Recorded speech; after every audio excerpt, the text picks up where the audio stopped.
Coleção Lições Bíblicas, ano de 1934, comentadas pelo pastor Samuel Nistron, com narração e edição do pastor Moisés Câmara. Lições Bíblicas, quarto trimestre do ano de 1934. Estudos da vida cristã. Alvo: interpretar e aprofundar a experiência cristã, mostrando como a mesma se enraiza na fé cristã, como se desenvolve pelos estudos e adoração e se expressa nas atitudes e serviços cristãos. 7 de outubro, lição 1. Comunhão com Cristo. João capítulo 15, versos 1 a 16. Eu sou a videira verdadeira, e meu pai é o lavrador. Toda vara em mim que não dá fruto, atira, e a limpa toda, a que dá fruto, para que dê mais fruto. Vós já estáis limpos pela palavra que vos tenho falado. Está em mim, e eu em vós. Como a vara de si mesma não pode dar fruto se não estiver na videira, assim nem vós, se não estiverdes em mim. Eu sou a videira, vós as varas. Quem está em mim? E eu nele, esse dá muito fruto, porque sem mim nada podeis fazer. Se alguém não estiver em mim, será lançado fora, como a vara, e secará. E os colhem, e os lançam no fogo, e ardem. Se vós estiverdes em mim, e as minhas palavras estiverem em vós, pedireis tudo o que quiserdes, e vos será feito. Nisto é glorificado o meu Pai, que deis muito fruto, e assim sereis meus discípulos. Como o Pai me amou, também eu vos amei a vós. Permanecei neste meu amor. Se guardardes meus mandamentos, permanecereis no meu amor, como eu tenho guardado os mandamentos de meu Pai, e permaneço no seu amor. Tenho-vos dito estas coisas, para que o meu gozo permaneça em vós, e o vosso gozo seja cumprido. O meu mandamento é este, que vos ameis uns aos outros, assim como eu vos amei. Ninguém tem maior amor do que este, de dar alguém a sua vida pelos seus amigos. Vós sereis meus amigos se fizerdes o que eu vos mando. Já não vos chamareis servos, porque o servo não sabe o que faz o seu senhor.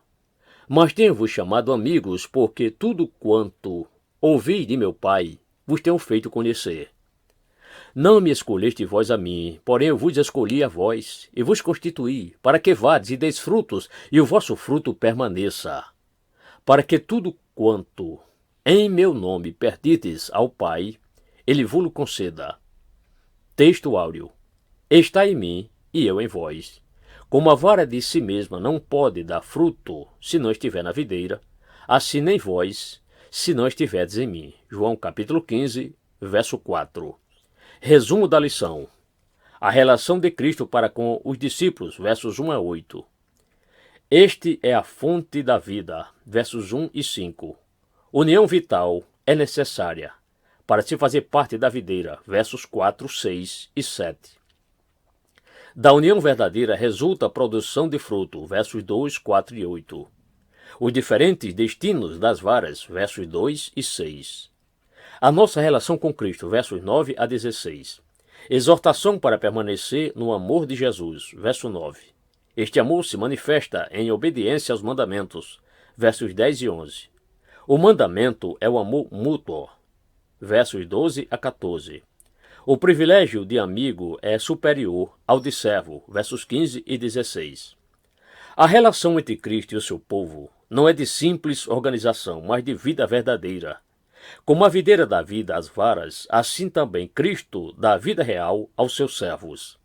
A videira carrega e sustém as varas. Assim também, só pode alguém estar diante de Deus se for sustentado por Cristo Jesus. A videira dá força às varas, produzindo fruto, e só em completa união pode a vara dar fruto com abundância. Como uma videira abundantemente carregada de uvas engrandece o viticultor, assim também o Pai fica glorificado quando o crente produz muito fruto. Há varas que não dão frutos, estas serão lançadas fora, secarão e serão consumidas pelo fogo. A evidência satisfatória de ser um verdadeiro cristão está em dar fruto, e isto só se pode obter quando se está em Cristo. A nossa relação com Cristo é no amor. esse que veio da parte de Deus e foi derramado em nós pelo Espírito Santo. Estamos convidados para permanecer na esfera do amor. A desobediência nos exclui desta permanência, como excluiu Adão e Eva do paraíso. Abraão, pela fé, obedeceu a Deus quando foi chamado a uma terra que não conhecia e foi considerado amigo de Deus. O amor mútuo entre os discípulos de Jesus manifestava que eles estavam nele. Deus concedeu a seu amigo Moisés ver a sua glória, falando-lhe diretamente. Também Jesus concedeu a seus amigos que faziam o que ele mandava, a revelação de tudo que ele ouvira do Pai. Jesus escolhe os seus amigos e os nomeia para serem frutíferos, garantindo-lhes que todas as suas necessidades seriam supridas, desde que pedissem em nome do Pai. Pode haver melhor amigo que Jesus, um amigo fiel e sem igual? O apóstolo diz em 1 João capítulo 1, verso 3, nossa comunhão é com o Pai e com seu Filho Jesus Cristo. Coleção Lições Bíblicas, ano de 1934, comentadas pelo pastor Samuel Nistron, com narração e edição do pastor Moisés Câmara. 14 de outubro de 1934, lição 2, o cristão e sua Bíblia. Atos capítulo 8, verso 26 a 39. E o anjo do Senhor falou a Filipe dizendo, levanta-te e vai para a banda do sul, ao caminho que desce de Jerusalém para Gaza, que é deserta. E levantou-se e foi. E eis que um homem etíope, eunuco, mordomo de Candace, rainha dos etíopes, o qual era superintendente de todos os tesouros, e tinha ido a Jerusalém a adorar, regressava e, assentado no seu carro, lia o profeta Isaías. E disse o Espírito a Filipe, chega-te e ajunta-te a esse carro. E, correndo Filipe, ouviu que lia o profeta Isaías, e disse, entendes tu o que lês? E ele disse, como poderei eu, se alguém me não ensinar? E rogou a Filipe que subisse, e com ele se assentasse. E o lugar da escritura que lia era este, foi levado como a ovelha para o matadouro, e como está mudo o cordeiro diante do que o tosquia, assim não abriu a sua boca. Na sua humilhação foi tirada a sua sentença. E quem contará a sua geração? Porque a sua vida é tirada da terra. E respondendo o eunuco a Filipe disse, rogo-te, de quem diz isto o profeta? De si mesmo ou de algum outro? Então Filipe, abrindo a sua boca e começando nesta escritura, lhe anunciou a Jesus. E indo eles caminhando, chegaram ao pé de alguma água. E disse o eunuco, eis aqui a água. Quem pede que eu seja batizado?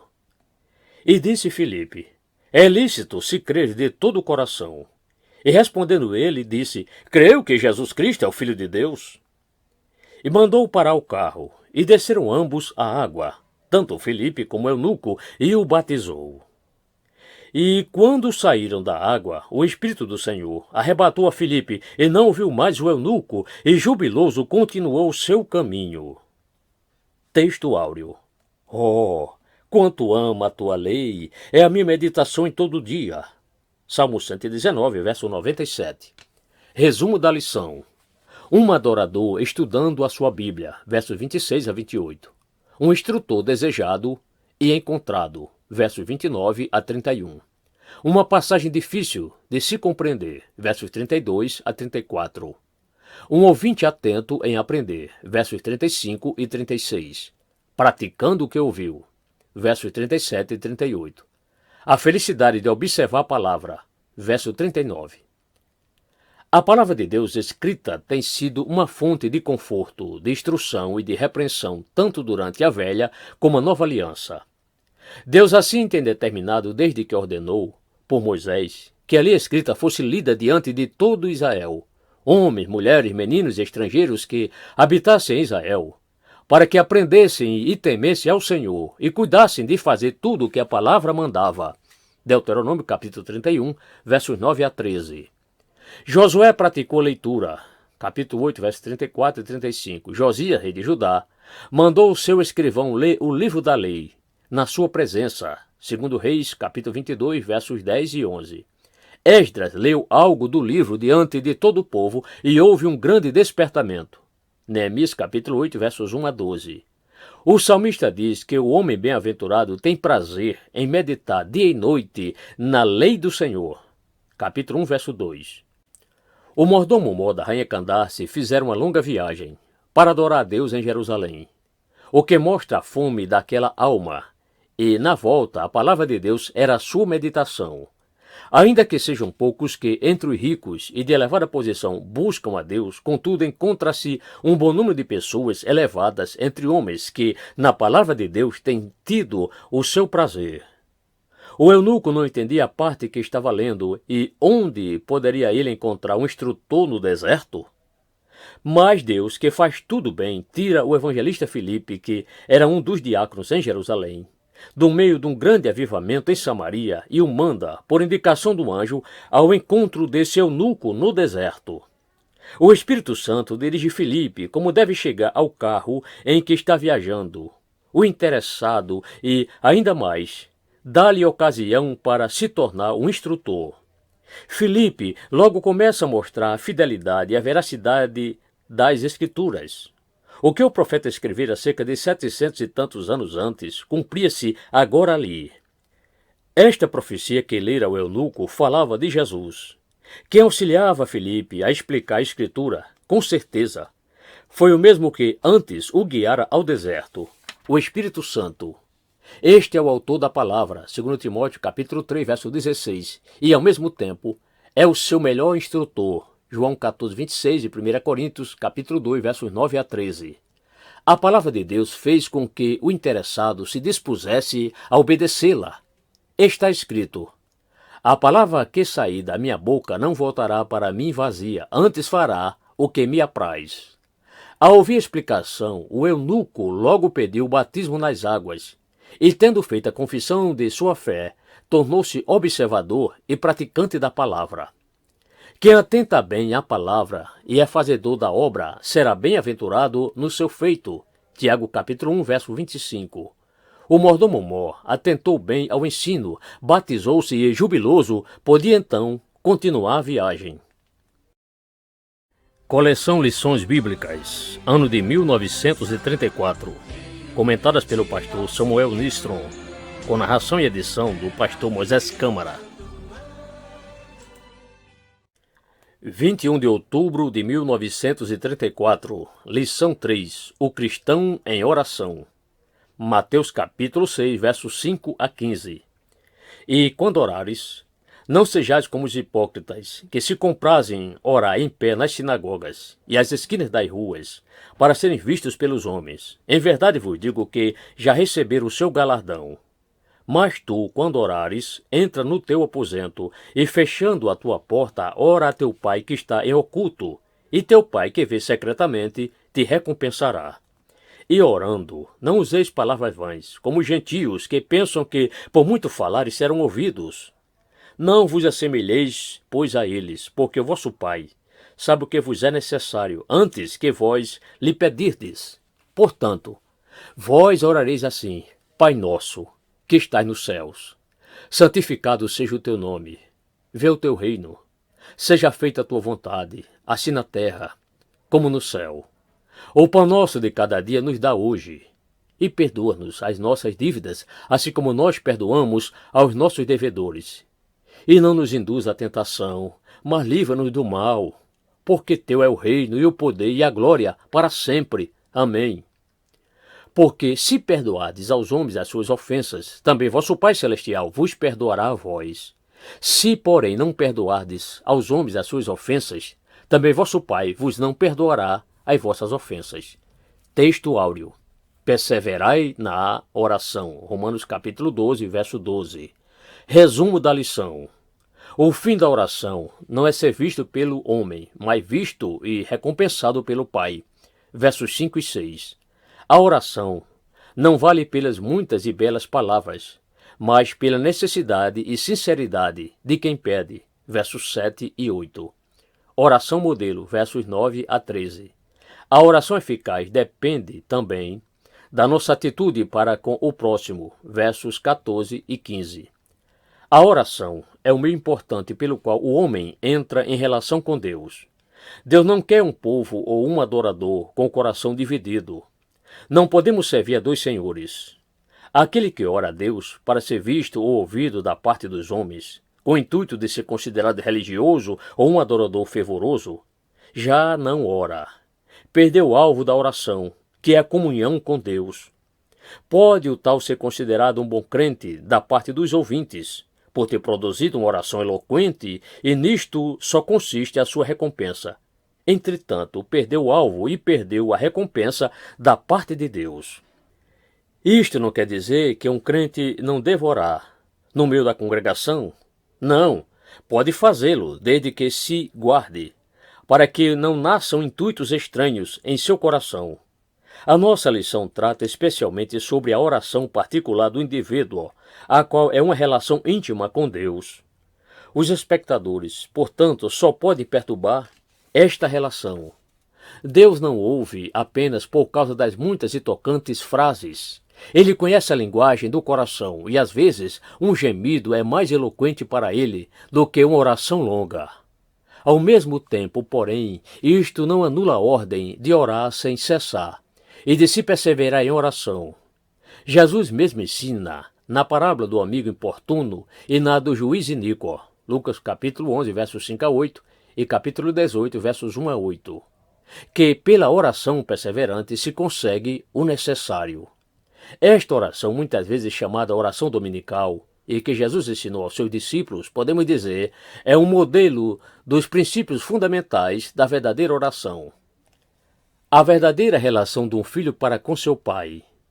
A verdadeira atitude de reverência, esperança e submissão na adoração, a qual encontramos nas palavras: santificado seja teu nome. Venha o teu reino, seja feita a tua vontade. O verdadeiro espírito de confiança, amor e santificação, versos 11 a 13. A nossa relação com Deus em oração, também, depende da nossa atitude para com o próximo. Assim como nós estamos endividados para com Deus, que nos perdoou, assim também devemos fazer para com os que nos devem. A parábola do credor incompassivo dá-nos uma lição solene de como não devemos agir. Mateus capítulo 18, versos 23 a 35, a fim de que não sejam impedidas as nossas orações. Coleção Lições Bíblicas, ano de 1934, comentadas pelo pastor Samuel Nistron, com narração e edição do pastor Moisés Câmara. 28 de outubro de 1934, lição 4. O padrão de vida do cristão. Efésios capítulo 4, versos 17 a 27 e capítulo 5, versos 15 a 21. De sorte que digo isto, e testifico no Senhor, para que não andeis mais como andam também os outros gentios, na vaidade do seu sentido, entenebrecidos no entendimento, separados da vida de Deus, pela ignorância que há neles, pela dureza do seu coração, os quais, havendo perdido todo o sentimento, se entregaram à dissolução, para, com avidez, cometerem toda a impureza. Mas vós, não aprendestes assim a Cristo, se é que o tendes ouvido e nele fostes ensinados, como a verdade está em Jesus, que, quanto ao trato passado, vos despojeis do velho homem, que se corrompe pela concupiscência do engano, e vos renoveis no espírito do vosso sentido, e vos vistais do novo homem, que, segundo Deus, é criado em verdadeira justiça e santidade. Pelo que, deixai a mentira e falai a verdade, cada um com o seu próximo, porque somos membros uns dos outros. Irai-vos, e não pequeis. Não se ponha o sol sobre a vossa ira. Não deis lugar ao diabo. Efésios capítulo 5, versos 15 ao 21.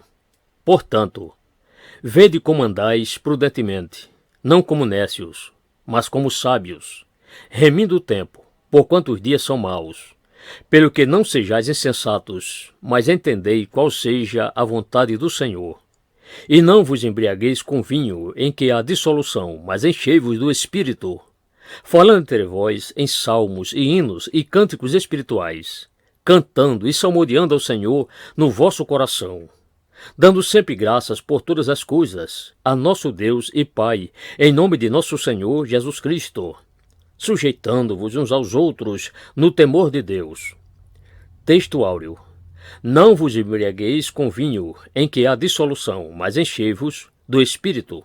Efésios capítulo 5, verso 18. Resumo da lição. O que não faz parte do padrão da vida cristã. O sentimento de vaidade, verso 17 e 18. Dissolução e impureza, verso 19. Mentira, verso 25. Dá lugar às tentações do diabo, verso 27. Embriagando-se com vinho, verso 18. Que é o padrão da vida cristã? Aprender de Cristo, versos 20 e 21. Despojar-se do velho homem, verso 22. Ser renovado no Espírito, verso 23. Ser revestido do novo homem, verso 24. Falar a verdade, verso 25. Prudente e sábio para remir o tempo. Efésios 5, versos 15 a 17. Ser cheio do Espírito Santo, verso 18. Edificação espiritual, verso 19. Sempre render graças a Deus, verso 20. Humildade, verso 21. O homem, estranho a Deus e com seu entendimento entenebrecido, julga-se muita coisa e, daí, nasce-lhe a vaidade. E a esta seguem a dissolução e impureza. O homem que se julga grande coisa, logo acha que pode fazer o que quer, e assim dá lugar às paixões e impurezas. Belsazar sabia que a sua cidade estava cercada, mas a vaidade fê-lo oferecer um banquete que se realizou debaixo da maior dissolução e impureza. Ele e seus amigos beberam vinho e deram louvores aos deuses pagãos. Mas qual foi o resultado de tal loucura e dureza de coração? Belsazar perdeu seu reino e a sua vida naquela mesma noite. O espírito da mentira não combina com a vida cristã, porque tem a sua origem no maligno, que é o pai da mentira, João 8,44. E os mentirosos não terão parte no reino de Deus, Apocalipse 22, verso 15. Um dos principais sinais da vida cristã é aprender daquele que é a nova vida. Porém, logo segue ao ensino o desejo de se ficar livre das práticas do velho homem e de ser despojado do velho homem. Mas, como o velho homem tem a sua sede dentro do coração ou do nosso espírito, a necessidade de haver renovação no espírito, para depois seguir-se o revestimento do novo homem. Justiça e santidade são as vestes. A obra de Deus precisa começar dentro do homem para, depois, se manifesta por fora, na vida. Se o coração tem aceito a verdade, a boca também falará a verdade, e a ação do crente será com prudência e sabedoria, que vem do alto. O seu tempo não será gasto em coisas vãs, mas antes será remido e usado para executar a vontade do Senhor. O cristão foi comprado por bom preço e, por isso, é servo do Senhor. O servo não tem direito de usar o seu tempo como quer e para satisfazer os seus desejos, mas o seu tempo é do Senhor e, portanto, deve ser usado para a glória do seu nome. Para o cristão poder usar o tempo para a glória de Deus, é necessário que ele seja cheio do Espírito Santo. Os discípulos, depois da ressurreição de Jesus, foram impedidos de sair do serviço do reino de Deus antes que recebessem o poder do alto. E quando receberam, foram cheios do Espírito Santo. O cristão de hoje igualmente precisa desse poder para que a sua edificação seja espiritual. Como lemos em capítulo 5, verso 19, assim Deus sempre será glorificado. Uma das virtudes preciosas da vida cristã é a humildade. Nunca podemos ficar demais humildes. Mas alguém pode usar a capa de humildade e deixar a soberba das coisas espirituais florescer debaixo dela. Destes, o cristão deve afastar-se. Coleção Lições Bíblicas, ano de 1934. Comentadas pelo pastor Samuel Nistrom, com narração e edição do pastor Moisés Câmara. 4 de novembro de 1934. Lição 5. Crescimento cristão. Lucas capítulo 2, versos 42 a 52. 2 Pedro, capítulo 1, versos 5 a 8. E, tendo ele já 12 anos, subir a Jerusalém, segundo o costume, do dia da festa. E, regressando eles, terminados aqueles dias, ficou o menino Jesus em Jerusalém, e não souberam seus pais. Pensando, porém, eles que viria de companhia pelo caminho, andaram o caminho de um dia e buscaram-no entre os parentes e conhecidos. E como não encontrassem, voltaram a Jerusalém em busca dele. E aconteceu que, passados 3 dias, o acharam no templo, assentado no meio dos doutores, ouvindo-os e interrogando-os. E todos os que ouviam admiravam a sua inteligência e respostas. E eles, vendo-o, maravilharam-se. E disse-lhe sua mãe: Filho, por que fizeste assim para conosco? Eis que teu pai e eu, ansiosos, te buscávamos. E ele lhes disse: Por que é que me buscáveis? Não sabeis que me convém tratar dos negócios do meu pai? E eles não compreenderam as palavras que lhes dizia. E desceu com eles e foi para Nazaré, e era-lhe sujeito. E sua mãe guardava no seu coração todas estas coisas. E crescia Jesus em sabedoria, e em estatura, e em graça para com Deus e os homens. 2 Pedro, capítulo 1, versos 5 a 8. E vós também, pondo nisto mesmo toda a diligência, acrescentai à vossa fé a virtude, e a virtude a ciência, e a ciência temperança, e a temperança paciência, e a paciência piedade, e a piedade amor fraternal, e o amor fraternal caridade. Porque se em vós houver e abundar estas coisas, não vos deixarão ociosos, nem estareis no conhecimento de nosso Senhor Jesus Cristo. Texto áureo. Antes, crescei na graça e conhecimento de nosso Senhor e Salvador Jesus Cristo. 2 Pedro, capítulo 3, verso 18. Resumo da lição. Jesus na festa da Páscoa, versos 42 a 45. No meio dos doutores, ouvindo-os e interrogando-os, versos 46 e 47. Jesus, consciente do seu ministério, versos 48 a 50. A submissão de Jesus aos pais, verso 51. Jesus crescendo para com Deus e os homens, verso 52. O crescimento na graça e conhecimento de Jesus Cristo, 2 Pedro, capítulo 1, versos 5 a 8. Assim como os filhos se parecem com os pais e, em muito, se tornam seus imitadores, assim também aqueles que, pela fé no nome de Jesus, foram feitos filhos de Deus, se tornam cada vez mais parecidos com Jesus. Portanto, Jesus é o modelo do crescimento cristão. Na sua visita ao templo, em Jerusalém, encontraremos alguns pontos importantes. Ele palmilhou longos dias de viagem, o extenso caminho que vai de Nazaré a Jerusalém, a fim de assistir à festa da Páscoa. Ainda que essa viagem pode ser atribuída ao zelo dos seus pais, contudo, conhecemos que o seu próprio zelo não era menor a respeito dos negócios do pai. Verso 49. A frequência do povo de Deus às reuniões de adoração tem uma grande importância no crescimento cristão. Ainda que os filhos não tenham verdadeiro interesse em assistir na casa de Deus, mesmo assim, deixa resultados importantes para o futuro, a sua condução por intermédio dos pais. Não deixar a nossa congregação, como é costume de alguns, refere-se também aos filhos, que ainda estão debaixo do domínio dos pais. Uma outra coisa importante para o crescimento espiritual é ouvir e interrogar aos que são competentes a responder o que precisamos conhecer. Muitos, porém, querem logo começar a ensinar e ficam inchados no conhecimento que têm, mas a Escritura diz que não devemos querer ser mestres. Jesus, ainda que fazia aos doutores admirarem-se das suas respostas, mesmo assim estava ali ouvindo e interrogando. Jesus estava consciente da sua missão importante no negócio do seu pai. Entretanto, submeteu-se imediatamente a Maria, sua mãe. Submissão às autoridades do lar, do país ou da igreja é um dos pontos mais importantes para poder haver crescimento, porque quem não tiver submissão jamais se poderá tornar um bom filho, um bom cidadão, um bom membro do corpo de Cristo. Davi foi submisso a Saul, ainda que este era rejeitado de Deus. Era seu perseguidor e devia ficar tirado por Deus para Davi se tornar seu sucessor. O crescimento não é só no saber e estatura, mas também na graça. Não só ter a aprovação da parte dos homens, mas também de Deus.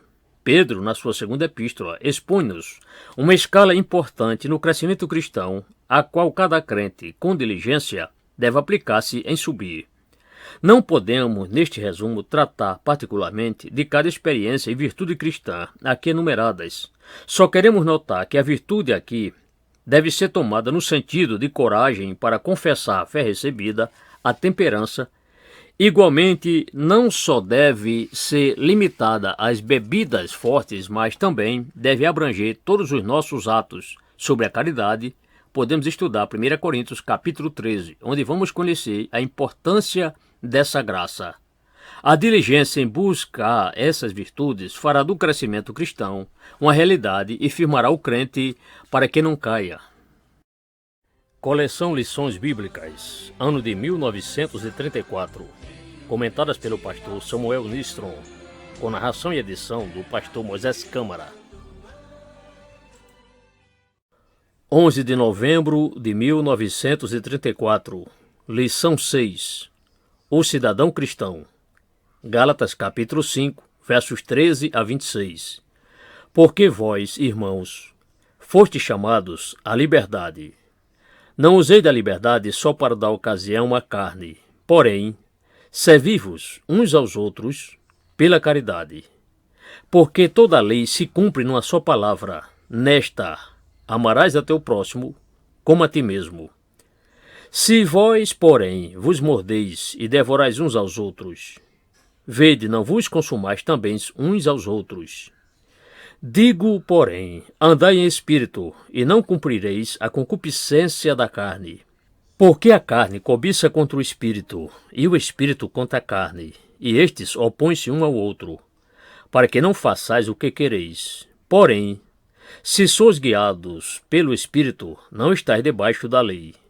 Porque as obras da carne são manifestas, as quais são adultério, fornicação, imundícia, dissolução, idolatria, feitiçarias, inimizade, porfias, emulações, iras, pelejas, dissensões, heresias, invejas, homicídios, bebedices, glutonarias e coisas semelhantes a estas, acerca das quais vos declaro, como já dantes vos disse, que os que cometem tais coisas não herdarão o reino de Deus. Mas o fruto do Espírito é caridade, gozo, paz, longanimidade, benignidade, bondade, fé, mansidão, temperança. Contra estas coisas não há lei. Porém, os que são de Cristo crucificaram a carne com as suas paixões e concupiscências. Se vivemos em espírito, andemos também em espírito. Não sejamos cobiçosos de vanglórias, irritando-nos uns aos outros, invejando-nos uns aos outros. Texto áureo.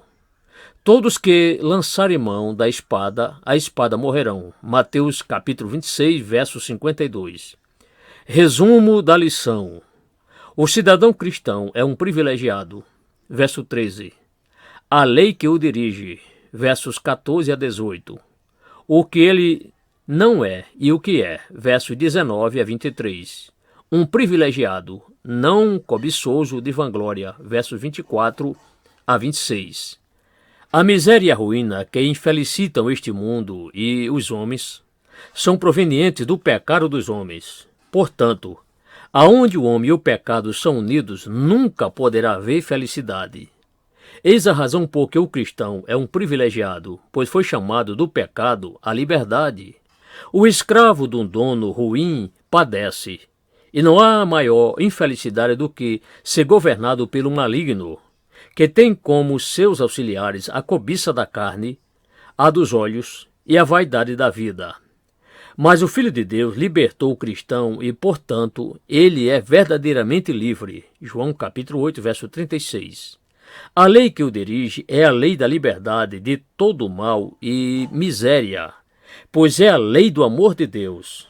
Esta lei não está nele como um mandamento em letras, mas está escrita no seu coração pelo Espírito Santo. Portanto, faz parte dele, não como obrigação, mas como o seu sentimento. Para quem é dirigido pela lei do Espírito e vida, tudo que opera ruína e morte o repugna. Portanto, o cristão, quando mete a espada na bainha, não o faz porque está escravo A palavra que Jesus disse: todos os que lançarem mão à espada morrerão. Mas porque o novo sentimento que tem pelo Espírito Santo é contrário a tais atos de violência. Quando o cristão recusa lançar a mão do direito de ir a juízo contra um irmão que cometeu uma ofensa, mas antes sofre a injustiça e o dano, é porque a mesma lei do Espírito e vida está operando nele. 1 Coríntios capítulo 6, versos 1 a 7. A lei do Espírito que governa o cidadão é superior a todas as outras, por lhe dar forças para cumprir o que a lei determina. E como essa lei é de amor ao próximo, não induz o cidadão para o mal, mas para o bem, e, portanto, não é contra as potestades ou magistrados, pois estes não são terror para as boas obras, mas para as más. Romanos 13, verso 3. Agora, temos uma lista sobre o que o cristão não é e não faz, e os que cometem tais coisas não têm parte no reino de Deus. Mas nos que deixam o Espírito operar, o fruto é glorioso, e o cristão torna-se uma partícula do paraíso perdido e, ainda mais, uma parte do paraíso celeste. Quanto mais numerosos são os cristãos verdadeiros, que são gerados pelo Espírito Santo, tanto maior é a felicidade e o progresso do país a que eles pertencem.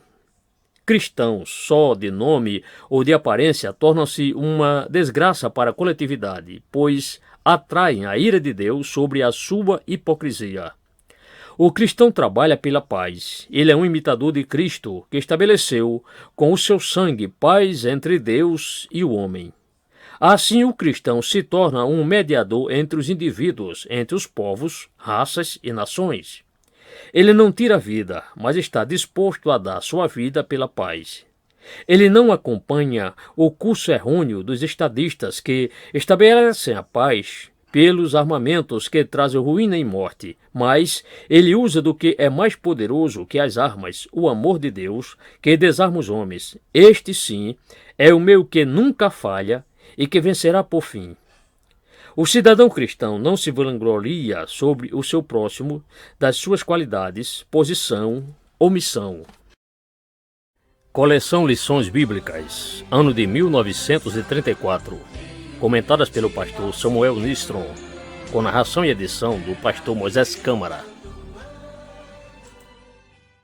18 de novembro de 1934, lição 7. O cristão como membro da igreja. Mateus capítulo 5, versos 3 a 16, Atos capítulo 2, versos 41 a 47. Vós sois o sal da terra, e se o sal for insípido, com que se há de salgar? Para nada mais presta, senão para se lançar fora, e ser pisado pelos homens. Vós sois a luz do mundo, não se pode esconder uma cidade edificada sobre um monte. Nem se acende a candeia e se coloca debaixo do alqueire, mas no velador, e dá luz a todos que estão na casa. Assim resplandeça a vossa luz diante dos homens, para que vejam as vossas boas obras, e glorifiquem a vosso Pai que está nos céus. Atos capítulo 2, versos 41 a 47. De sorte que foram batizados os que de bom grado receberam a sua palavra, e naquele dia juntaram-se à igreja quase 3.000 almas. E perseveravam na doutrina dos apóstolos, e na comunhão, e no partir do pão, e nas orações. E em toda a alma havia temor, e muitas maravilhas e sinais se faziam pelos apóstolos. E todos os que criam estavam juntos, e tinham tudo em comum. E vendiam suas propriedades e fazendas, e repartiam com todos, segundo cada um havia de mister. E perseverando unânimes todos os dias no templo, e repartindo o pão de casa em casa, comiam juntos com alegria e singeleza de coração, louvando a Deus e tendo graça para com todo o povo. E todos os dias acrescentava o Senhor à igreja aqueles que se haviam de salvar. Texto áureo. Somos membros do seu corpo. Efésios 5, verso 30. Resumo da lição.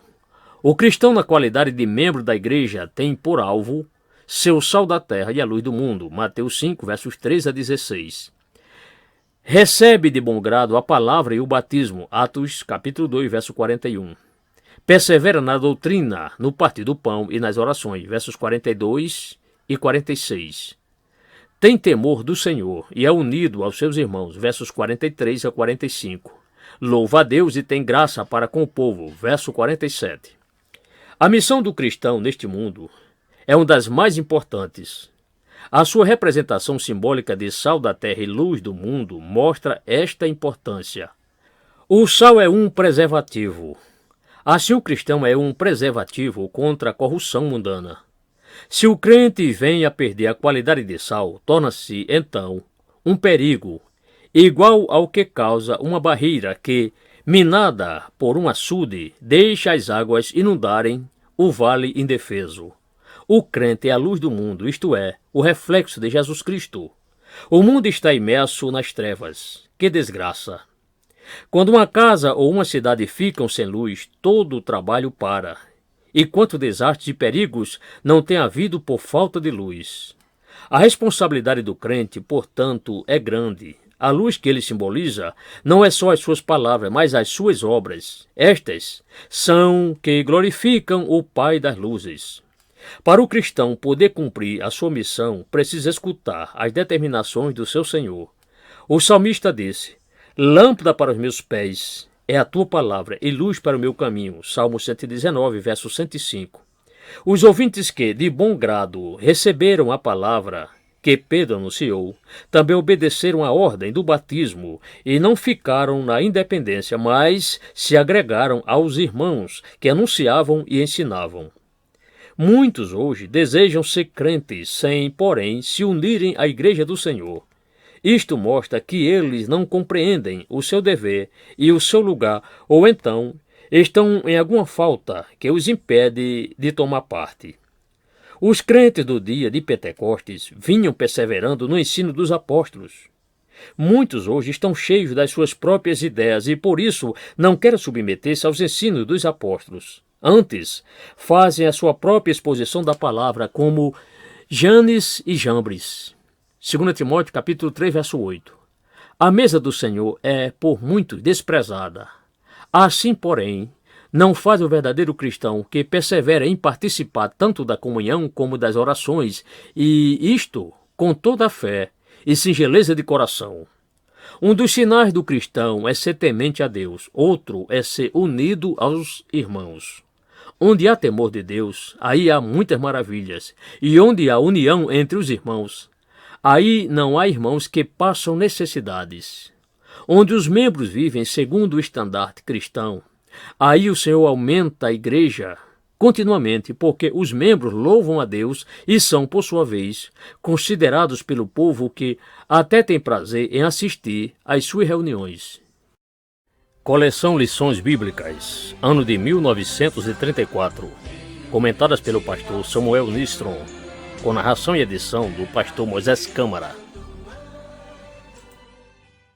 25 de novembro de 1934, lição 8, Dispenseiro cristão, Mateus capítulo 25, versos 14 a 30.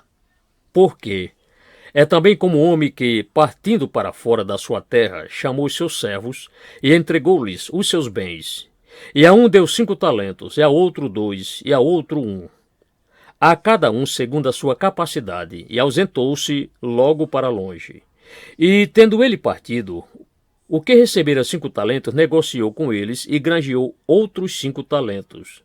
Da mesma sorte, o que recebera 2 granjeou também outros 2. Mas o que recebera 1 foi enterrá-lo no chão e escondeu o dinheiro do seu senhor. E muito tempo depois veio o senhor daqueles servos e fez contas com eles. Então aproximou-se o que recebera 5 talentos e trouxe-lhe outros 5 talentos, dizendo: Senhor, entregaste-me 5 talentos, eis aqui outros 5 talentos que granjeei com eles. E o seu senhor lhe disse: Bem está, servo bom e fiel. Sobre o pouco foste fiel, sobre muito te colocarei. Entra no gozo do teu senhor. E chegando também o que tinha recebido 2 talentos, disse: Senhor, entregaste-me 2 talentos. Eis que com eles granjeei outros 2 talentos. Disse-lhe o seu senhor: Bem está, bom e fiel servo. Sobre o pouco foste fiel, sobre muito te colocarei. Entra no gozo do teu senhor. Mas chegando também o que recebera 1 talento, disse: Senhor, Eu conheci-te, que és um homem duro, que ceifas onde não semeaste, e ajuntas onde não espalhaste. E, atemorizado, escondi na terra o teu talento. Aqui tens o que é teu. Respondendo, porém, o seu senhor disse-lhe: mau e negligente servo, sabes que ceifo onde não semeei e ajunto onde não espalhei? Por isso te cumpria dar o meu dinheiro aos banqueiros, e quando eu viesse, receberia o meu com juros. Tirai-lhe, pois, o talento, e dai-o ao que tem os 10 talentos. Porque a qualquer que tiver, será dado, e terá abundância, mas o que não tiver, até o que tem será tirado. Lançai, pois, o servo inútil nas trevas exteriores. Ali haverá pranto e ranger de dentes. Texto áureo. Bem está, servo bom e fiel, sobre o pouco foste fiel, sobre o muito te colocarei. Entra no gozo do teu Senhor. Mateus 25, verso 21. Resumo da lição. A distribuição dos talentos, versos 14 e 15. Os que negociam com os talentos, versos 16 e 17. O que enterra o talento, verso 18. O dia de dar conta do serviço, verso 19. O galardão dos fiéis, versos 20 a 23. A sorte do servo negligente e inútil, versos 24 a 30. Igualmente, como o homem da parábola, o Senhor tem dado os seus talentos ou dons aos homens, para que estes os usem para a sua glória. Está escrito: subindo ao alto, levou cativo o cativeiro e deu dons aos homens. Efésios 4, verso 8. Em 1 Coríntios, capítulo 12, encontramos uma diversidade de dons que o Espírito Santo distribui e pelos quais cada um é responsável segundo o que recebeu. A distribuição é segundo a capacidade de cada um, e esta capacidade não é segundo o que o homem pensa, mas segundo o conhecimento daquele que tudo sabe. Quem tem recebido mais, também maior responsabilidade tem. O que o Senhor procura é fidelidade. 1 Coríntios capítulo 4, verso 2. Quem é fiel no mínimo também o é no muito. Mas não é somente fidelidade nos dons espirituais que o Senhor espera, mas também fidelidade na administração dos bens terrestres que Ele nos concedeu, para que não os gastássemos na satisfação de vaidades e de nossa comodidade, mas no serviço do Senhor. Fidelidade no testemunho, fidelidade nos cargos que nos foram confiados. Também, assim como na parábola, veio um dia de prestação das contas. Do mesmo modo virá o dia quando todos devemos comparecer ante o tribunal de Cristo, para que cada um receba segundo o que tiver feito. 2 Coríntios 5, verso 10. Ninguém escapará àquele dia em que tudo, então, será manifesto na sua realidade. As escusas não terão valor, pois ninguém será julgado por falta de saber, mas todos serão julgados segundo a fidelidade pessoal. Os servos fiéis foram galardoados por causa da fidelidade. O servo negligente foi lançado fora por causa da sua inutilidade. Quem nos faz úteis não é o nosso saber ou a nossa inteligência, mas a graça de Deus que está ao dispor de todos os servos. Coleção Lições Bíblicas, ano de 1934, comentadas pelo pastor Samuel Nistron, com narração e edição do pastor Moisés Câmara. 2 de dezembro de 1934, lição 9, o cristão como testemunha. 1 Tessalonicenses capítulo 1, versos 1 a 10. Paulo e Silvano e Timóteo, a igreja dos Tessalonicenses em Deus, o Pai, e no Senhor Jesus Cristo. Graça e paz tenhais de Deus, nosso Pai, e do Senhor Jesus Cristo. Sempre damos graças a Deus por vós todos, fazendo menção de vós em nossas orações, lembrando-nos sem cessar da obra da vossa fé e do trabalho de caridade, da paciência, da esperança em nosso Senhor Jesus Cristo, diante de nosso Deus e Pai. Sabendo, amados irmãos, que a vossa eleição é de Deus, porque o nosso Evangelho não foi a vós somente em palavras, mas também em poder, e no Espírito Santo, e em muita certeza. Como bem sabeis, quais fomos entre vós, por amor de vós. E vós fostes feitos nossos imitadores, e do Senhor, recebendo a palavra em muita tribulação, com gozo do Espírito Santo. De maneira que fostes exemplo para todos os fiéis na Macedônia e Acaia, porque por vós soou a palavra do Senhor, não somente na Macedônia e Acaia, mas também a vossa fé, para com Deus, se espalhou por todos os lugares, de tal maneira que já dela não temos necessidade de falar coisa alguma. Porque eles mesmos anunciam de nós qual a entrada que tivemos para convosco, e como dos ídolos vos convertestes a Deus, para servir o Deus vivo e verdadeiro, e para esperar dos céus a seu Filho, a quem ressuscitou dos mortos, a saber, Jesus, que nos livra da ira futura. Texto áureo. Mas recebereis a virtude do Espírito Santo, que há de vir sobre vós, e ser-me-eis testemunhas, tanto em Jerusalém, como em toda a Judéia e Samaria, e até os confins da terra. Atos 1, verso 8. Resumo da lição. Eleitos de Deus para serem testemunhas, versos 1 a 4. Como receber o testemunho, versos 5 e 6. Testemunhas diante dos fiéis, verso 7. Testemunhas da palavra, verso 8, parte A. Testemunhas da fé, verso 8, parte B. Testemunhas pelas obras, verso 9. Testemunhas da vinda do Senhor, verso 10. Antes da sua ascensão, destinou Jesus os seus discípulos para serem testemunhas, depois que recebesse a virtude do Espírito Santo. Pedro disse: nós somos testemunhas, Atos 5:32. E João confirma: o que vimos e ouvimos, isso vos anunciamos, 1 João 1, verso 3. Paulo, Silvano e Timóteo fazem, na saudação, referências muito gloriosas sobre as testemunhas de Deus em Tessalônica. Entre outras coisas, mostram que a eleição destas testemunhas foi da parte de Deus. O homem, quando for necessário, chama as suas testemunhas para deporem. Assim também, Deus é quem exclusivamente chama as testemunhas do reino de Deus. O homem não pode receber coisa alguma se lhe não for dada do céu. O evangelho que os discípulos receberam não foi só por palavra, mas foi acompanhado do poder do Espírito Santo e foi dado com muita certeza. O evangelho que os apóstolos pregaram foi acompanhado de muitos milagres e ainda hoje esse mesmo evangelho é poder e vem acompanhado de milagres. Isto é quando as testemunhas creem nesses milagres e também no poder de Deus. Marcos 16, versos 15 a 18. O evangelho que os tessalonicenses receberam ficou ainda mais firmado neles, pois foi acompanhado de grandes sofrimentos e muito gozo do Espírito Santo. Tornaram-se eles, pelo seu exemplo, testemunhas para todos os fiéis nas províncias vizinhas, e assim anunciaram a palavra do Senhor por toda parte. A fé foi conhecida por todos pelas obras que acompanhavam. Fé sem obras é morta, mas o cristão dá, pela sua vida, testemunho de uma fé viva.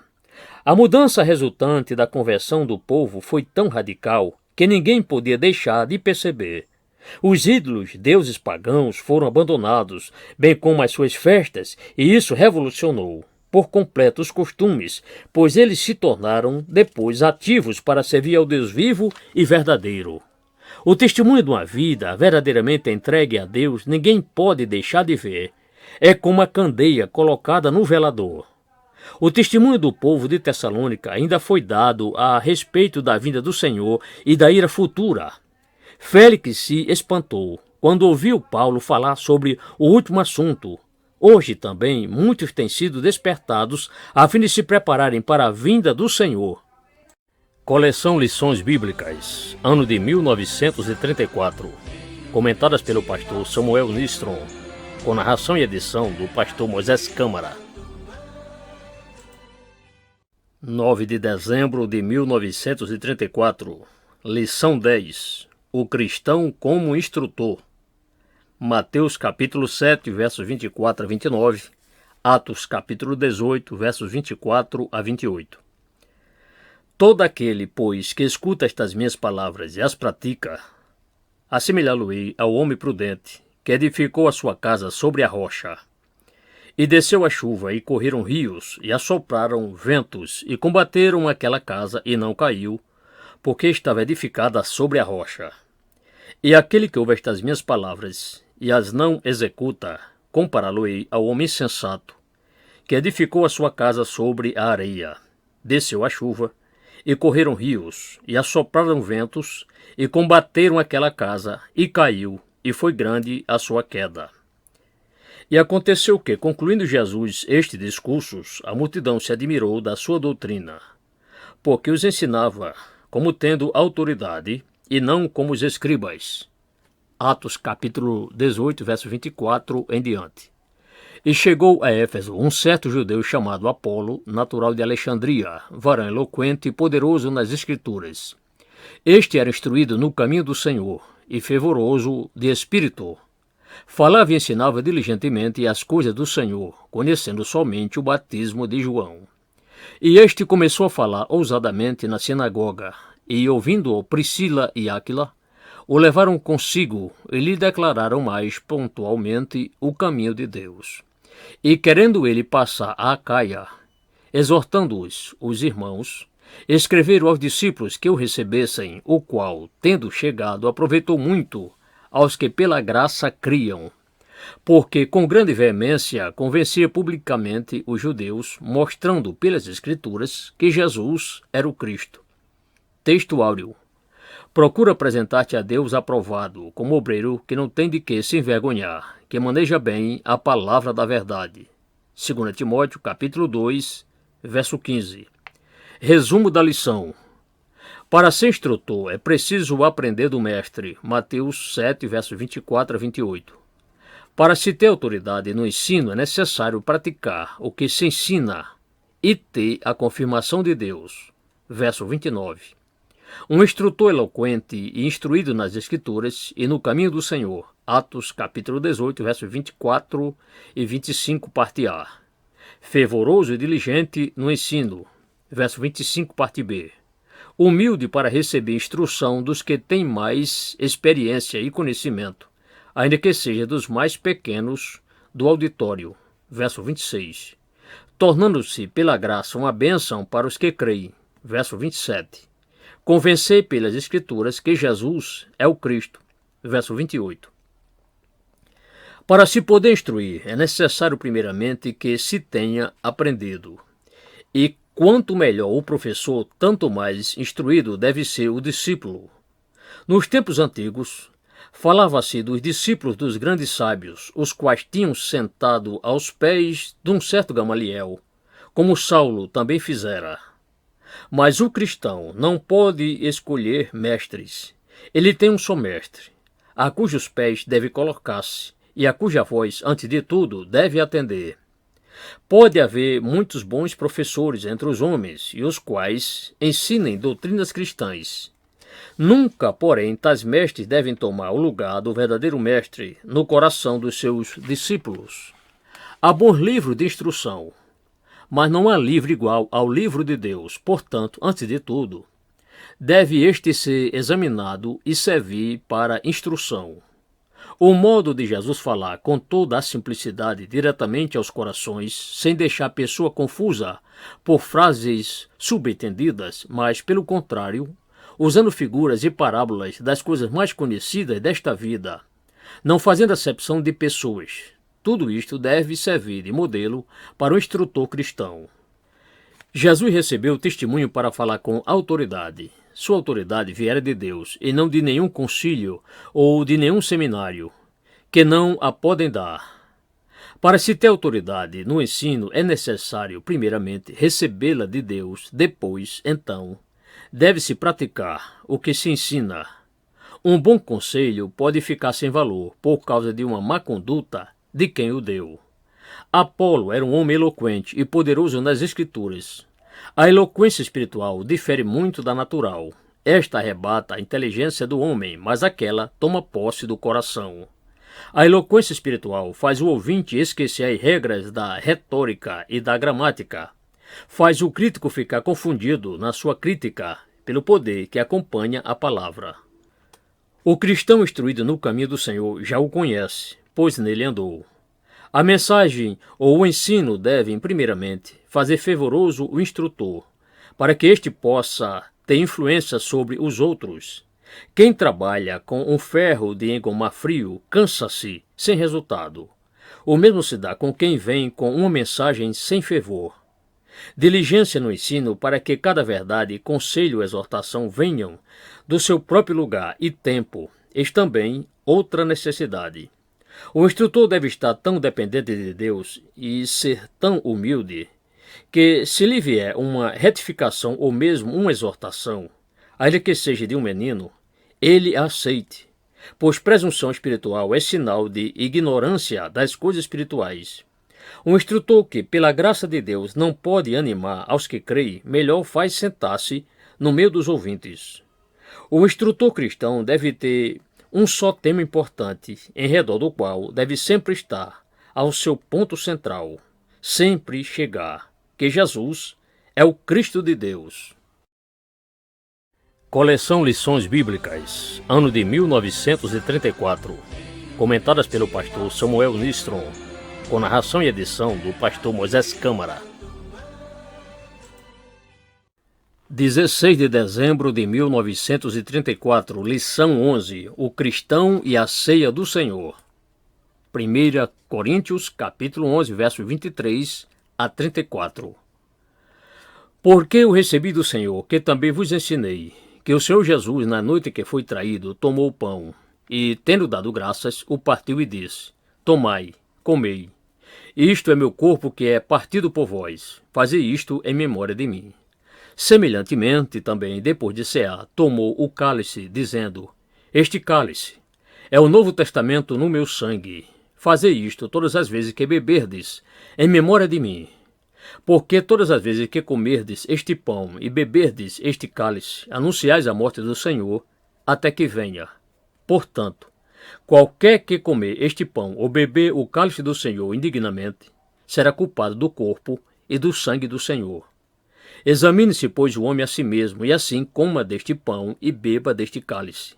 Porque o que come e bebe indignamente, come e bebe para si mesmo o juízo, não discernindo o corpo do Senhor. Por causa disto, há entre vós muitos fracos e doentes, e muitos que dormem. Porque, se nós nos julgássemos a nós mesmos, não seríamos julgados. Mas quando somos julgados, somos repreendidos pelo Senhor, para não sermos condenados com o mundo. Portanto, meus irmãos, quando vos ajuntais para comer, esperai uns pelos outros. Porém, se algum tiver fome, coma em casa, para que vos não ajunteis para condenação. Quantas demais coisas, ordená-las-ei quando for. Texto áureo. Porque todas as vezes que comerdes este pão e beberdes este cálice, anunciais a morte do Senhor, até que venha. 1 Coríntios, capítulo 11, verso 26. Resumo da lição. A instituição da ceia do Senhor e a revelação dada a Paulo, verso 23. O partir do pão e o seu significado, verso 24. O cálice e as suas bênçãos, verso 25. Um testemunho da morte e da vinda do Senhor, verso 26. Quais são os que devem participar da ceia, versos 27 a 29. Resultados da participação indigna, versos 30 a 32. Um ato de respeito que deve ser celebrado com ordem, versos 33 e 34. Na ocasião da última Páscoa legal, foi instituída esta festa ou solenidade cristã, a que chamamos Ceia do Senhor. A Páscoa possui seu valor significativo, como uma solenidade típica, enquanto a realidade não tinha tomado lugar.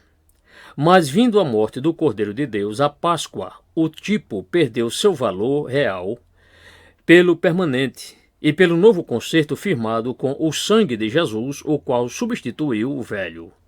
Se a Páscoa era de grande importância para o povo da velha aliança, a ponto de um israelita ou mesmo estrangeiro, habitante na terra de Canaã, que não fosse celebrá-la, não tendo motivos justos para alegar em seu favor, ser extirpado do meio do seu povo, não é de menor importância para o crente da nova aliança celebrar a ceia do Senhor. Quantos não estão em falta diante do Senhor nesse sentido? Paulo não esteve presente à instituição da ceia, mas, segundo as suas palavras, recebeu ordem direta do Senhor. Assim como a Páscoa era um tipo ou uma sombra das coisas celestes, mas não a sua realidade, assim também é a ceia do Senhor, que representa não o sacrifício de Cristo na sua realidade, mas o ato de memória, que traz consigo grandes bênçãos e é de muito valor espiritual. Jesus partiu o pão depois de ter dado graças. O ato de partir um só pão, e não muitos pães, dá-nos um belo símbolo de que somos um só pão e um só corpo, porque todos participamos do mesmo pão. A união dos crentes é das mais íntimas, espiritualmente falando. Este pão é o meu corpo. É uma figura que, como muitas outras, Jesus usou para explicar as verdades de Deus. Eu sou o caminho, eu sou a porta, eu sou a videira. São metáforas de igual valor e uso. O cálice também, chamado cálice de bênçãos, é uma figura da comunhão do sangue de Cristo. 1 Coríntios capítulo 10, verso 16. Esse sangue foi que firmou a nova aliança. Portanto, cada vez que do cálice se participa, tem-se memória da aliança. Isto nos desperta para sermos fiéis ao nosso Senhor e amigo, fiéis até a morte, pois Ele derramou o seu sangue por nós. Pela celebração do ato, testificamos da morte expiatória de Cristo, a qual é a base da comunhão com Deus e com seu Filho e a base da nossa comunhão com uma igreja. A ceia do Senhor também é um testemunho da sua ressurreição e da sua vinda, pois os discípulos celebravam este ato com alegria e singeleza de coração, mostrando com isso que tal ato não era de lamentações, mas de esperança. A conduta indigna excluía o crente da mesa do Senhor. Ele mesmo devia se julgar, se não fosse o caso da própria igreja já o ter julgado. Vede 1 Coríntios capítulo 5, versos 9 a 11 e verso 13. O resultado de falta de discernimento neste sentido tinha ocasionado muitas repreensões da parte do Senhor. Quando estamos reunidos à mesa do Senhor, devemos ter todo respeito e ordem, pois quem preside a esse ato solene, ainda que invisivelmente, é o Senhor. Coleção Lições Bíblicas, ano de 1934, comentadas pelo pastor Samuel Nistrom, com narração e edição do pastor Moisés Câmara. 23 de dezembro de 1934, lição 12. Olá, cristão. Lucas capítulo 2, versos 8 a 19, Efésios capítulo 6, versos 1 a 4. Ora, havia naquela mesma comarca pastores que estavam no campo e guardavam durante as vigílias da noite o seu rebanho. E eis que o anjo do Senhor veio sobre eles, e a glória do Senhor os cercou de resplendor, e tiveram grande temor. E o anjo lhes disse: Não temais, porque eis aqui vos dou novas de grande alegria, que será para todo o povo. Que hoje, na cidade de Davi, vos nasceu o Salvador, que é Cristo, o Senhor. E isto vos será por sinal: achareis o menino envolto em panos e deitado numa manjedoura. E no mesmo instante apareceu com o anjo uma multidão dos exércitos celestiais, louvando a Deus e dizendo: Glória a Deus nas alturas, paz na terra, boa vontade para os homens. E aconteceu que, ausentando-se deles os anjos para o céu, disseram os pastores uns aos outros: Vamos, pois, até Belém e vejamos isso que aconteceu e que o Senhor nos notificou. E foram apressadamente e acharam Maria e José e o menino deitado na manjedoura. E vendo-o, divulgaram a palavra que acerca do menino lhes fora dita. E todos os que os ouviram se maravilharam do que os pastores lhes diziam. Mas Maria guardava todas estas coisas, conferindo-as em seu coração. Efésios capítulo 6, verso 1 em diante. Vós, filhos, sede obedientes a vossos pais no Senhor, porque isto é justo. Honra teu pai e a tua mãe, que é o primeiro mandamento com promessa, para que te vá bem e vivas muito tempo sob a terra. E vós, pais, não provoqueis a ira a vossos filhos, mas criai-os na doutrina e a demonstração do Senhor. Texto áureo. Glória a Deus nas alturas, paz na terra, boa vontade para os homens. Lucas 2, verso 14. Resumo da lição. O nascimento do maior entre os filhos dos homens, versos 8 a 12. Deus glorificado pela sua dádiva, versos 13 e 14. Pastores piedosos visitam a manjedoura participando do gozo do lar e divulgam o que Deus lhes mandara avisar, versos 15 a 18. O arquivo do coração da mãe, verso 19. A obediência e o respeito filial, Efésios 6, versos 1 a 3. A criação dos filhos, no temor do Senhor, verso 4. Deus foi quem disse: não é bom que o homem esteja só. Far-lhe-ei uma adjutora. Foi ele também quem deu a Adão a mulher, instituindo assim o matrimônio e, portanto, o lar. O que faz o lar se completar são os filhos, que aí nascem e que aí se criam. O salmista diz que os filhos são a herança e galardão de Deus. Salmo 127, verso 3. E num outro salmo, os filhos, considerados uma bênção. Salmo 128, verso 4. O nascimento do filho é quase sempre aguardado com muitas esperanças. Assim, vemos que o nascimento do maior filho entre os filhos dos homens fora aguardado pelo povo da promessa durante muitos séculos, mas ainda durante cerca de 4.000 anos, o Messias era esperado da parte dos homens de fé. Profetas falaram em seus vaticínios a respeito da sua vinda e das circunstâncias ligadas a este evento. A jovem mãe fora avisada pelo anjo do Senhor. A sua prima Isabel, cheia do Espírito Santo, falara da bem-aventurança deste acontecimento.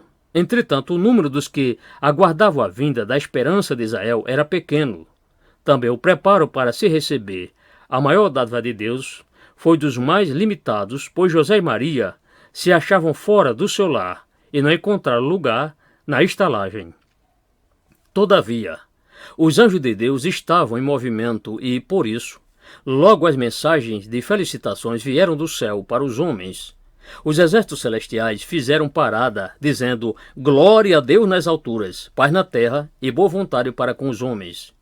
Deus foi glorificado e os homens receberam parabéns. Os pastores se regozijaram com os membros daquele lar humilde e participaram o que Deus lhes dissera pelo anjo. Os homens sempre se regozijam com aqueles que são visitados com as bênçãos de Deus, e tem sempre palavras confortadoras que a mãe pode guardar em seu coração, como Maria guardou as palavras que ouvira. O coração de uma mãe é sempre um arquivo que guarda a esperança, juntamente com as memórias de uma coisa e outra que ouviu, que experimentou ou sentiu a respeito do seu filho. Que bênção! Quando esse arquivo pode ser um lugar santo, como era o coração de Maria. O lar é um pequeno domínio, e o lar cristão é um domínio onde Cristo reina e onde os pais estão postos como responsáveis pela boa ordem e disciplina. Os súditos que ali têm de aprender o que é bom e o que é justo são os filhos. Para haver boa ordem dentro de um país é necessário completa obediência às suas leis, desde a maior até a menor. Tudo que foi dito pelos que estão em autoridade deve ser cumprido, assim também dentro do lar. O filho nunca deve desobedecer ou desrespeitar os seus pais, tornando-se assim um anarquista. Também os pais nunca devem relaxar a obediência e o respeito no lar, porque então são eles que estabelecem a anarquia. Os filhos que honram os seus pais têm uma promessa que os acompanha durante toda a vida. Pais que provocam a ira dos seus filhos perdem o domínio sobre estes e os impedem de se tornarem bons cidadãos, tanto neste mundo como no vindouro. Criação na demonstração e na doutrina do Senhor devem ser acompanhadas de oração e efetuadas com espírito cristão. Então, não é excesso de fraqueza ou dureza, mas a justiça, a disciplina e o amor estão unidos. Coleção Lições Bíblicas, ano de 1934. Comentadas pelo pastor Samuel Nistron, com narração e edição do pastor Moisés Câmara. 30 de dezembro de 1934, lição 13, Provas de um cristão. 1 João capítulo 5, versos 1 a 12. Todo aquele que crê que Jesus é o Cristo é nascido de Deus, e todo aquele que ama ao que o gerou, também ama ao que dele é nascido. Nisto conhecemos que amamos os filhos de Deus, quando amamos a Deus e guardamos os seus mandamentos. Porque esta é a caridade de Deus, que guardemos os seus mandamentos, e os seus mandamentos não são pesados. Porque tudo que é nascido de Deus vence o mundo, e esta é a vitória que vence o mundo, a nossa fé. Quem é aquele que vence o mundo, senão aquele que crê que Jesus é o Filho de Deus? Este é aquele que veio por água e sangue, Jesus o Cristo. Não só por água, mas por água e por sangue. E o Espírito é o que testifica, porque o Espírito é a verdade. Porque três são os que testificam no céu, o Pai, a Palavra e o Espírito Santo. E estes três são um. E três são os que testificam na terra, o Espírito e a água e o sangue. E estes três concordam num. Se recebemos o testemunho dos homens, o testemunho de Deus é maior, porque é este o testemunho de Deus que de seu Filho testificou. Quem crê no Filho de Deus em si mesmo tem o testemunho. Quem a Deus não crê, mentiroso fez, porquanto não crê no testemunho que Deus de seu Filho deu. E o testemunho é este, que Deus nos deu a vida eterna, e esta vida está em seu Filho. Quem tem o Filho tem a vida. Quem não tem o Filho de Deus não tem a vida. Texto áureo. Todo aquele que crê que Jesus é Cristo é nascido de Deus, e todo aquele que ama ao que o gerou também ama ao que dele é nascido. 1 João capítulo 5, verso 1. Resumo da lição. Provas do que é ser cristão, verso 1. Prova de amor, versos 2 e 3. Prova de fé, versos 4 e 5. A prova de Deus, versos 6 a 9. A prova ou testemunho em nós, versos 10 a 12. Ninguém pode, em verdade, chamar-se cristão sem ter nascido de novo. Jesus foi quem disse, necessário vos é nascer de novo, João 3, verso 7. Este nascimento vem pela fé em Jesus, que é o Cristo. Ninguém se torna cristão só por nascer num país chamado cristão, ou pela educação e vontade dos pais, ou ainda pela simples vontade de se chamar cristão.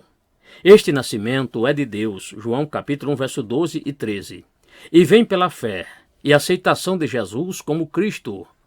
O observador experiente conhece os homens de diferentes nações e raças pelos seus traços gerais, pela língua e pelos seus costumes.